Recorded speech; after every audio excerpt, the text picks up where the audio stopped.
Hey guys, it's Chris and welcome back to another video, and today we're going to talk about The Witcher. The Witcher from Netflix is fast approaching, and I wanted to go over one of the major short stories in this Witcher lore, which is from the first book of short stories called The Last Wish, and the story I'm talking about is called The Last Wish. So anyway, this is a very important story in the Witcher lore.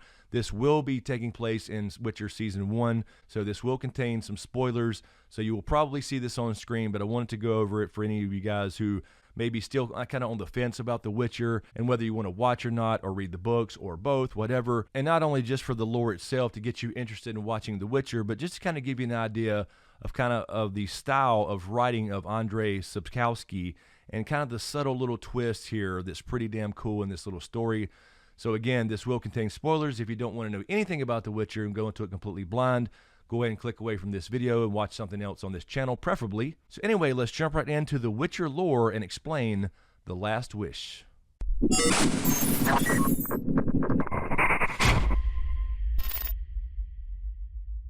And first, really quickly, I want to mention this video is brought to you by my patrons over there on Patreon.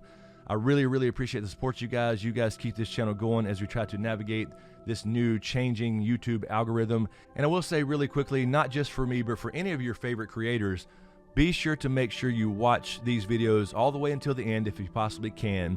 Be sure to like, to share, comment, and definitely subscribe. And that will help these videos kind of get back into the algorithm, be recommended to other people. And that's the thing that will start to help your favorite creators grow again on this platform. So I really appreciate the support, you guys. So anyway, let's jump right in and talk about The Last Wish. So this story begins with Geralt and a character called Dandelion.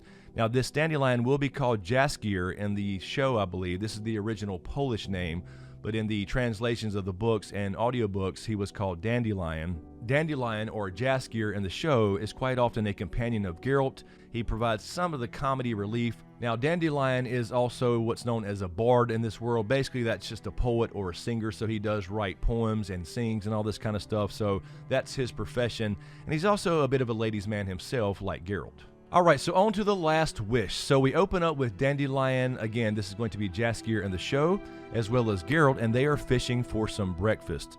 Jaskier pulls up a strange jar from the river instead of a fish, and this strange jar he pulled up had a lid on it with strange runes and I believe a 9-pointed star. He tried to open it thinking this was going to be a genie or djinn in a bottle so he could start making wishes, and as he tried to open it, Geralt tried to stop him because he knows not to mess with these things when you try to summon these creatures in this world. It's a very dangerous thing, so he tries to stop him. And of course, that's exactly what happened as Dandelion opened the lid. A djinn emerged as a gray mist from the bottle and hovered above them in this river. And of course, Dandelion immediately starts to make wishes. And oddly enough, his first wish is for a rival bard, again a poet or singer, to die of a damn stroke. Dandelion's second wish was also selfish as well, as he wished for a woman to fall in love with him that had passed up on all of his advances. The djinn then attacked Dandelion and severely damaged his throat. The djinn came toward Geralt and caught off guard, not knowing exactly what to do. Geralt screamed an old exorcism he had learned from a priest, and the djinn immediately left angry and flew away upstream. Geralt then realized how bad Dandelion's wounds were, so he rushed him to the nearest town for medical attention, and he came upon a small village called Rend. Geralt came across a group of elves who tried to help, and although the elves said that he would likely heal, they also said they couldn't guarantee he would ever sing again. So Geralt said he knew this wasn't enough for Dandelion, that was basically his life, and then one of the elves had said that the wound was caused by magic, so it should be healed by magic. And the elves did say there was a sorcerer in town, but very hated by the entire town, but was staying in the Lord's house. Geralt, knowing he couldn't wait till morning, went to this house and broke in as he had no time trying to save Dandelion, and he found the lord of this house drunk on the floor, who mistook Geralt for one of the servants, telling him that the lady was requesting juice. He took juice to her and met Yennefer, the hated sorceress that the elves had spoken of. Now, Yennefer is very attractive, and Geralt stared at her the entire time. She realized that he wasn't a servant and then threw a spell at him where he was able to block it. She then realized that he was a witcher, so she took the time to actually speak to him. He told her the story of what happened at the river with Dandelion as she took a bath, casting an invisible spell, so Geralt couldn't continue to stare at her. But still a bit of a tease, taking a bath right there in front of him while you tell this story of your friend getting mauled by a demon. She asked Geralt to repeat the incantation and then started laughing hysterically. What he had actually said was from another language, and he simply said, "Leave and go fuck yourself." So what he thought was some ancient mystic incantation to get rid of spirits was just a simple fuck off term in another language. Yennefer did heal Dandelion and wanted to capture the djinn by using Dandelion since the djinn was apparently bound to him. Geralt protested, and Yennefer put a spell on Geralt himself, making him do a few things, which included beating up someone who insulted her earlier and giving a speech in the town square about how calling a woman a whore was wrong. She essentially used Geralt for revenge, and Geralt woke up later in a jail cell with no memory of what he had done. A guard came to Geralt in his cell, and he asked about his trial, and the guard said it wouldn't be for a while, and did he have any last wishes, and Geralt mockingly said he wished the son of a bitch would burst, and a few minutes later, the guard actually burst right there in front of everybody.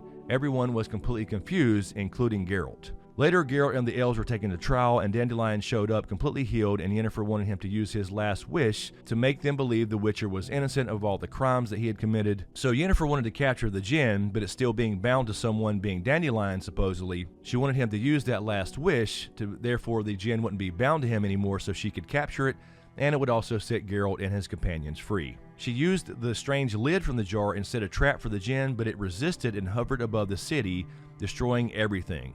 Geralt warned her not to try to capture it as it was too powerful and would kill her once the last wish was made. Geralt then thought for a moment and then realized the djinn was bound to him and not Dandelion. His first wish had been the so-called incantation where he told it to basically fuck off, so it actually did. His second wish was for the guard to burst, and it actually happened. The djinn was still bound to him, which is why it didn't leave the town in the first place. He told Yennefer this as she was locked up into spells with the djinn itself as it tried to resist her magic, and Geralt explains it's tied to him, and if he makes his last wish that it would kill her in her weakened state. She begged for him anyway to make his last wish, and he looked into her eyes and realized that she was actually a hunchback. Even with her being a former hunchback, Geralt realized that he actually still loved her, and so his last wish was for them to be bound forever by love. This wasn't a selfish wish to get her to love him necessarily, but the wish was actually to save her, because the djinn could not kill her after he made his last wish, because killing her wouldn't fulfill the last wish itself. The djinn, now free and unbound from Geralt, could not and did not harm her, and immediately left the town. And it's been a complicated relationship ever since, with many breakups, but they always come back together, bound by love. So there's the basic version of the Last Wish short story, how Yennefer met Geralt, and this is, a pretty important moment in the whole lore of the Witcher series. And again, that's very much a bird's eye view, very quick overview version of how they met and the Last Wish story itself. Lots of really cool details that you would see in the book, obviously, and possibly on the TV show as well. But anyway, guys, let me know what you think in the comments below. I just wanted to kind of do this video to get you an idea of what The Witcher is like as far as a story, how the stories kind of go, a little bit about the characters. You get a lot of insight into Yennefer herself when you first meet her, as well as Geralt and what he's willing to do to save someone that he loves, and people that he doesn't love for that matter, because he does a lot of that too. And that's kind of the idea behind The Witcher itself, is he's a monster slayer for hire who people don't believe has any emotions, but he actually does have emotions, and he does things for people. And although he doesn't believe in it, sometimes he does have to choose the lesser evil. Anyway, guys, as usual, thank you for all the support, especially you guys on Patreon, and a huge shout out to my executive Patreon SmokeScreen producers. And again, if you dig what I do here, please give these videos a like, comment, and share. And of course, be sure to subscribe to get everything and click that notification bell so you're notified when I drop a new video. So thanks for watching, and we'll see you next time.